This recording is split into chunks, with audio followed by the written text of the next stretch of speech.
Court is calling 2018 CR 9921, State versus Jacob Anthony Davila. Could I have parties announced for the record for the state? Virginia for the state of Texas. Donald Wilson for the defense. And are you Jacob Anthony Davila? Yes, ma'am. Did you review the document entitled Motion to Enter Adjudication of Guilt and Revoke Community Supervision with your attorney? Did you understand it? Yes, ma'am. Are you the same Jacob Anthony Davila Jr. who was placed on deferred adjudication in 2018 CR 9921 for the offense of assault, impeding breath or circulation of family violence with a previous conviction on April 23rd, 2019 for a period of 4 years and extended for a total of 4 years? Is that you? Yes, ma'am. State? Yes, Your Honor. Violation condition number 20. On or about the 14th day of March 2024 in Bear County, Texas, the defendant, Jacob Anthony Davila Jr., the defendant failed to comply with the rules and regulations of the Bear County Community Supervision and Corrections Department Intermediate Sentence Program as set forth by the court, and that the defendant failed to comply with all conditions of probation, drug tests as directed, and violation of number 20. How do you plead to that? True or not true? State will waive the remaining violation. Any objections No, Your to the Honor. waivers? Did you understand by pleading true to violation of condition number 20, the court could find it true, grant the motion, find you guilty, sentence you to 20 years in prison and up to a $10,000 fine? Yes, ma'am. Knowing that, do you still wish to plead true to violation of condition number 20?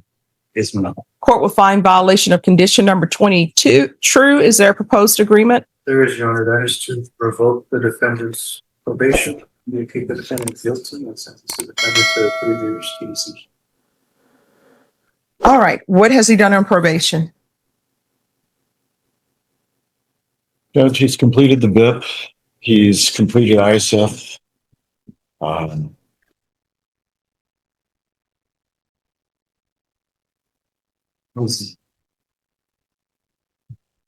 Yes. He did complete operation.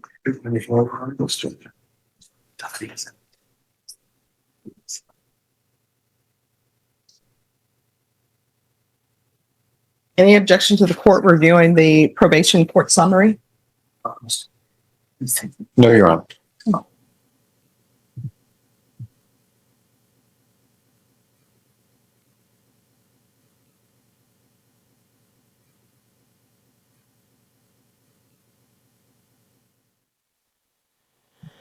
All right. So why isn't he following through with drug testing?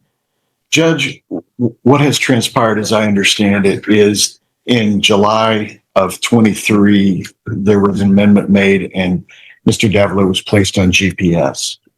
And it's my understanding that at that time, when they were fitting him with the monitor, he was asked where he was going to live, and he told them where he was going to live, which included living with his wife and kids.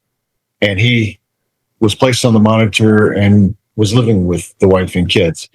Then in December of 23, the probation officer changed, or somewhere around there.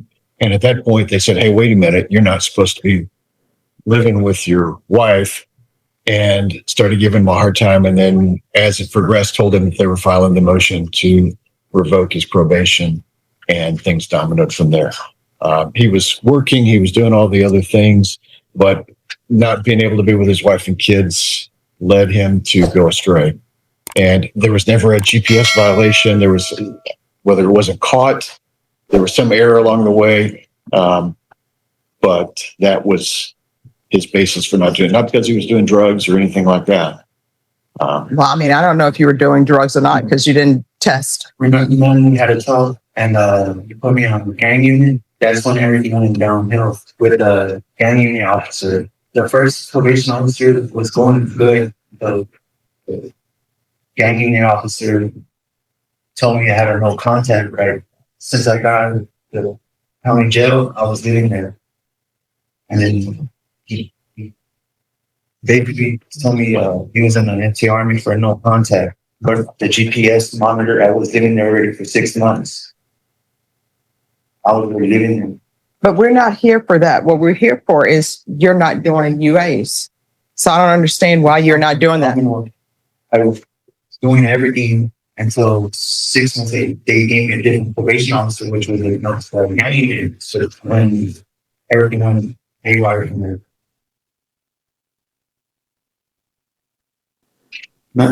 Was there any, I don't see a no contact order with Sandy Davila. Yes, Judge. Was there a no contact order? Yes, Judge. Originally, it was a no harmful or injurious contact. Then that was changed to no contact. All right, there's to be no contact with Sandy Davila.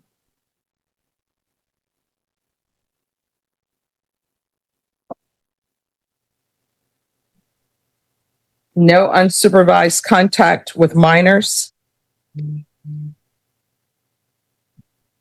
And no residing with minors. Did you review the document entitled Trial Court Certification of Defendant's Rights to Appeal with your attorney? Yes. All right, you do have a limited right to appeal. That right to appeal is as it relates to the allegations in the motion, not the fact that you're on deferred adjudication.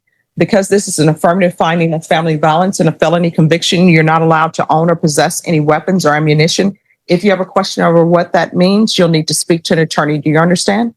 So after the 4 years, I can talk to Sandy. It's best that you do not, and I'm ordering no contact. And did I do a divorce or something? We just had a baby. Well, that's something that you'll have to discuss with an attorney. All right. Your problem is that you have this assault choking, and the reason why it's a second-degree felony as opposed to a third-degree felony is because you have a prior family violence case. So you're going to need to work on you before you're in any type of relationship. Yes. And figure out why you get angry with people, what's going on with you. Because children in households, they don't need that because they're trying to learn and they want to be in a household that is serene and pleasant. Okay? Since 2018, I haven't caught another case and I've been good for 7 years. I mean, I appreciate that, but this is what I want you to ask yourself. Look at your attorney. Has he ever been on probation? Has he ever caught a case? So you still need to work on yourself. All right? And your attorney did a very good job for you because you were looking at 20 years. You understand? Yes, All right, good.